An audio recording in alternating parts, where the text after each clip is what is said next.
Assalamualaikum warahmatullahi wabarakatuh dan selamat sejahtera para pelajar. Apa khabar semua? Cikgu amat berharap anda semua berada dalam keadaan yang sihat, ceria dan juga gembira. Baiklah, hari ini anda bersama Cikgu Fatin. Sebelum kita memulakan topik pembelajaran kita pada hari ini, Cikgu amat berharap bahawa anda semua menyediakan pen dan juga kertas untuk mencatat setiap isi penting dan juga nota yang akan cikgu paparkan dalam slide ini semasa sesi pembelajaran kita. Baiklah para pelajar, sebelum cikgu mengulas tentang topik yang akan kita belajar pada hari ini, cikgu akan menunjukkan kepada anda 3 helaian kertas yang menunjukkan gambar yang berbeza sebagai petunjuk untuk topik yang akan cikgu ajar pada hari ini. Baiklah, gambar yang pertama ialah gambar meja. Namun, di dalam kertas ini terdapat 4 buah meja. Jadi, digelar sebagai meja-meja. Baiklah, gambar yang kedua ialah gambar yang menunjukkan rama-rama yang cantik. Rama-rama. Cantik kan rama-rama ni? Dan yang ketiga adalah kuih muih. Baiklah, berdasarkan 3 gambar yang telah cikgu tunjukkan kepada kalian, agak-agak apa topik yang kita akan pelajari pada hari ini? Ya para pelajar, kita akan belajar tentang kata ganda. Baiklah, sebelum cikgu meneruskan dengan lebih lanjut lagi berkaitan dengan definisi kata ganda, jenis-jenis kata ganda dan juga pembinaan ayat menggunakan kata ganda, cikgu amat berharap bahawa di akhir pembelajaran ini, para pelajar dapat menyatakan 4 jenis kata ganda yang akan cikgu ajar dengan tepat dan jelas, dan cikgu amat berharap bahawa anda semua boleh menggunakan kata ganda tersebut dengan tepat dalam pembinaan ayat secara gramatis. Baiklah para pelajar, kita akan mulakan pembelajaran kita dengan definisi ataupun maksud kata ganda. Apa itu kata ganda? Kata ganda ialah penggandaan dalam bahasa Melayu ialah proses yang menggandakan kata dasar. Yang kedua ialah berlaku pada seluruh perkataan atau pada bahagian-bahagian tertentu dalam perkataan tertentu. Dan yang ketiga ialah kata dasar boleh mengalami penggandaan penuh dan juga penggandaan separa. Ini adalah maksud-maksud ringkas iaitu kata ganda. Okey, baiklah kita akan meneruskan dengan mengenali jenis-jenis kata ganda. Baiklah para pelajar, mari kita lihat 4 jenis kata ganda yang akan cikgu ajarkan kepada kamu. Baiklah, kita pergi kepada jenis kata ganda yang pertama iaitu kata ganda penuh ataupun dikenali juga sebagai penggandaan penuh. Penggandaan penuh ini boleh terdiri daripada 2 jenis iaitu penggandaan penuh kata tunggal dan juga penggandaan penuh kata berimbuhan. Baiklah, mari kita lihat satu persatu berkaitan contoh yang telah cikgu nyatakan dalam jadual ini berkaitan dengan penggandaan penuh kata tunggal dan juga penggandaan penuh kata berimbuhan. Baiklah, bagi penggandaan penuh kata tunggal dapat dilihat contoh yang cikgu nyatakan ialah meja-meja, ayat-ayat, buku-buku, tadika-tadika, rumah-rumah, budak-budak, sekolah-sekolah, cerpen-cerpen. Pasti kalian masih ingat bahawa di awal pembelajaran tadi, cikgu ada menunjukkan satu gambar yang menunjukkan meja. Namun, cikgu nyatakan bahawa ia digelar meja-meja. Mengapa? Kerana di situ ada 4 buah meja. Menunjukkan kebanyakan daripada penggandaan penuh kata tunggal ni menunjukkan jumlah sesuatu objek tersebut banyak. Baiklah, yang seterusnya ialah penggandaan penuh kata berimbuhan. Penggandaan penuh kata berimbuhan ni apabila menyebut tentang berimbuhan, semestinya dia ada kaitan dengan awalan, akhiran dan juga apitan iaitu imbuhan. Okey, baik kita lihat bersama-sama contoh bagi imbuhan dengan awalan iaitu pemimpin-pemimpin, pembesar-pembesar, pelatih-pelatih, kekasih-kekasih, ketua-ketua, pegadai-pegadai. Baiklah, cikgu ambil satu contoh daripada contoh yang cikgu berikan ni. Sebagai contoh, ketua-ketua. Ketua-ketua, kata dasar bagi ketua ialah tua. Namun, tua telah mengalami proses imbuhan, telah menerima imbuhan awalan iaitu imbuhan awalan ke yang membentuk ketua. Dan apabila ketua tersebut menunjukkan seorang, apabila ketua tersebut lebih daripada satu, maka digandakan menjadi ketua-ketua. Baiklah, yang kedua ialah dengan akhiran. Sebagai contoh, amalan-amalan, dapatan-dapatan, jualan-jualan, ajaran-ajaran. Baiklah, ke setiap contoh yang cikgu nyatakan di bawah penggandaan penuh kata berimbuhan dengan akhiran ini, mereka telah menerima imbuhan akhiran ain. Okey, yang seterusnya ialah dengan apitan. Baiklah, cikgu nyatakan contoh-contoh iaitu persatuan-persatuan, permainan-permainan, kementerian-kementerian, pertandingan-pertandingan. Baiklah, setiap contoh yang cikgu nyatakan ini telah mengalami proses imbuhan apitan, iaitu, mari kita lihat contoh iaitu persatuan-persatuan. Persatuan kata dasarnya ialah satu. Namun, ia telah menerima imbuhan apitan iaitu per dan an, membentuk persatuan. Apabila persatuan itu menunjukkan satu persatuan, sebuah persatuan.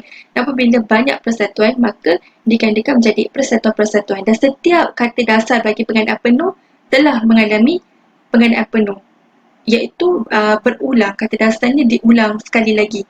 Oleh itu, ia dikenali sebagai penggandaan penuh. Baiklah para pelajar, seterusnya cikgu akan tunjukkan kepada kalian iaitu jenis kata ganda yang kedua, iaitu kata ganda separa ataupun penggandaan separa. Penggandaan separa boleh dibahagikan pada dua juga, iaitu penggandaan separa kata tunggal dan juga penggandaan separa kata berimbuhan. Baiklah, mari kita lihat berkaitan dengan penggandaan separa kata tunggal. Contohnya ialah lelaki telah menjadi lelaki, pohon menjadi pepohon, gelang menjadi kegelang, tikus menjadi tertikus, dan siku menjadi sesiku. Bagi kotak kedua ialah penggandaan separa kata berimbuhan. Sebagai contoh dengan awalan kata kerja berlari-lari, berkata-kata, tersenyum-senyum, teresak-esak, ditanya-tanya, dirisik-risik, mencari-mencari, bantu-membantu. Kata adjektif juga menerima imbuhan awalan iaitu sepandai-pandai dan sebaik-baik. Baiklah, berdasarkan contoh yang cikgu berikan, dapat kita lihat dalam penggandaan separa kata berimbuhan, perkataan berlari-lari, berkata-kata telah mengalami imbuhan awalan kata kerja dan kata adjektif pula sepandai-pandai dan sebaik-baik telah menerima imbuhan awalan Para pelajar, kita telah sampai kepada cikgu ingin tunjukkan kepada anda bagaimana menggunakan kata ganda dalam ayat-ayat secara gramatis. Baiklah, kita lihat contoh yang pertama iaitu penggandaan penuh, iaitu kata ganda penuh. Ayat pertama, buku-buku itu telah disusun oleh pustakawan dengan kemas pada waktu rehat. Yang kedua, ketua-ketua kumpulan telah mengagihkan tugas yang diberikan oleh guru kepada ahli kumpulan mereka. Berdasarkan dua ayat yang telah cikgu berikan, kata ganda penuh yang dapat dikesan dalam ayat ialah buku-buku dan juga ketua-ketua. Baiklah, bagi penggandaan separa, dapat kita lihat ayat ialah yang ayat pertama, lelaki yang memakai baju biru itu ialah bapa saya. Dan ayat kedua ialah sayur-sayuran itu telah dibasuh oleh ibu sebelum masak. Dalam kedua-dua ayat ini, kata ganda separa ataupun penggandaan separa ialah perkataan lelaki dan juga sayur-sayuran. Baiklah, bagi contoh ayat untuk penggandaan berentak.